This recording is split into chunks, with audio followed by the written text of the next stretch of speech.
गर्मियों में ठाकुर जी को भी कुछ बढ़िया सा ताकतवर और तासीर में ठंडा हो तो। है एवरीवन, मैं हूँ रेखा फ्लेवर्स ऑफ टेबल में। आज मैं बनाने जा रही हूँ अपने ठाकुर जी के लिए कुछ बढ़िया सा ताकतवर और गर्मी से राहत देने वाला भोग। क्योंकि खोए की मिठाई या अदर्स कोई भी अगर भोग लगाते हैं तो वो ताकतवर नहीं होती है। और ये मिठाई मैंने बनाने के लिए ले लिया है 1 मुट्ठी काजू, 1 मुट्ठी बादाम और 1 कटोरी भुना हुआ चना। जो चना मार्केट में इजीली मिल जाता है भुना हुआ, वो चना लिया है। और साथ में ले लेते हैं हम 1 कटोरी मखाना। सभी चीज़ों को एक साथ रख देते हैं। और आधी कटोरी ले ली है हमने देसी घी। अब जो चने लिए हैं, भुने चने जो लिए हैं, उन चनों को जो छिलका है वो हम हटा देंगे। वैसे तो मार्केट में बिना छिलके वाले भी मिलते हैं, लेकिन उनका स्वाद थोड़ा सा फीका होता है, इसलिए मैंने छिलके वाले ही लिए हैं। आप चाहे बिना छिलके वाले भी ले लें।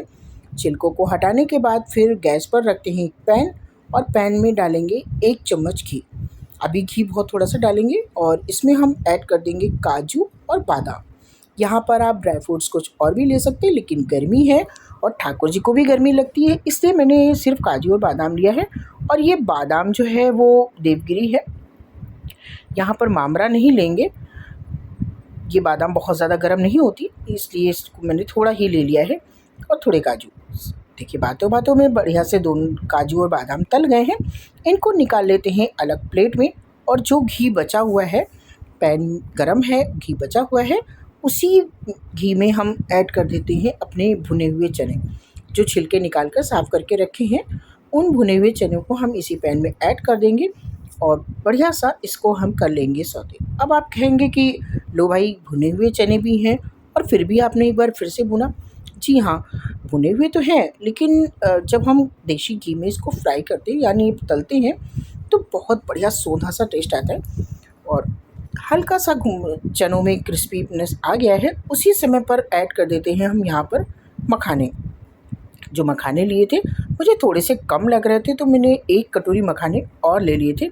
यानी जो हमारा मेज़रमेंट है उसमें हमारे मखाने हो गए हैं 2 कटोरी, 1 मुट्ठी बादाम, 1 मुट्ठी काजू और 1 कटोरी भुने हुए चने।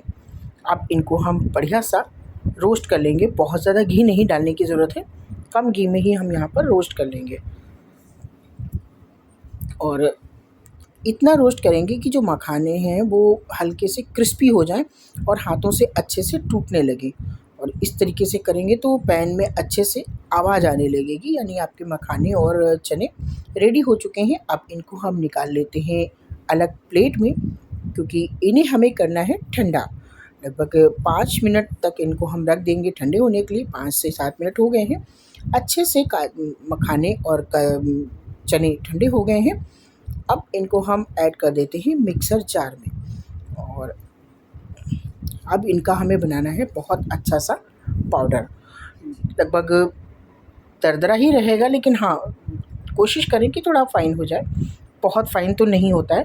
और इस पाउडर में अब हम ऐड कर देंगे काजू और बादाम, जो हमने तल के रखे हैं काजू और बादाम। अब आप सोचेंगे कि जब काजू बादाम पीसने ही थे तो पहले क्यों नहीं?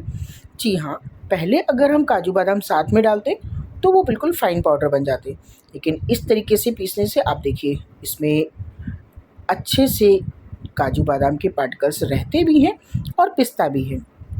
और अगर काजू बादाम अलग से आप पीसेंगे, वो भी थोड़े से महीन हो जाते हैं। आप चाहें तो उन्हें अलग भी पीस सकते हैं, कोई दिक्कत नहीं।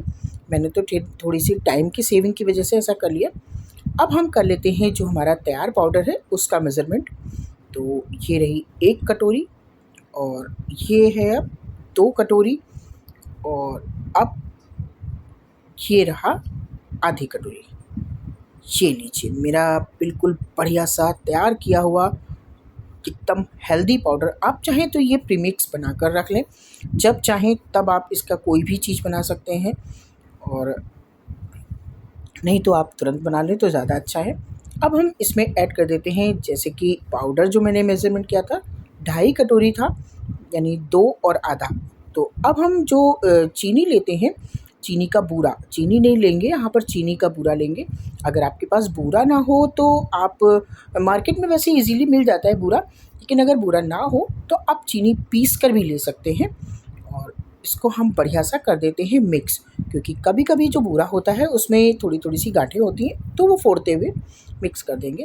और साथ में ऐड कर देंगे हम जो बचा हुआ घी था वो, और खूब अच्छे से इसमें हम मिक्स कर देंगे।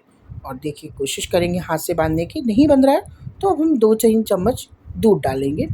और उस दूध को ऐड करने के बाद, लेकिन दूध बहुत हल्के हल्के, बस 1 आध चम्मच ही डालना है, क्योंकि चीनी है एकदम से ये बहुत गीला हो जाएगा। अब लड्डुओं को बांध देते हैं। ये देखिए कितने बढ़िया से एकदम स्मूथ लड्डू तैयार हो गए हैं हमारे, जो खाने में सुपर टेस्टी, हेल्दी और तासीर में ठंडे। भाई अगर गर्मी हमें लगती है तो मेरे ठाकुर जी को भी लगती है, और ठाकुर जी को भी पसीना आता है, उनको भी वीकनेस लगती होगी, तो उनके लिए भी कुछ हेल्दी होना चाहिए ना, जब भोग लगाना है।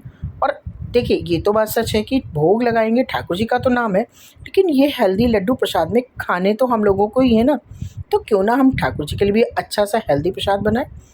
तो आपको ये आज मेरी हेल्दी प्रसाद की रेसिपी कैसी लगी, और ये लड्डू फटाफट बनने वाले, जिसमें कोई ताम झाम नहीं है और आपके घर के रखे सामानों से बन जाएंगे, जो कि बिल्कुल सुपर सॉफ्ट है, खाने में बिल्कुल मुंह में घुल जाने वाले और बहुत ही हेल्दी। अगर रेसिपी पसंद आई हो तो लाइक करें, शेयर करें, सब्सक्राइब करें।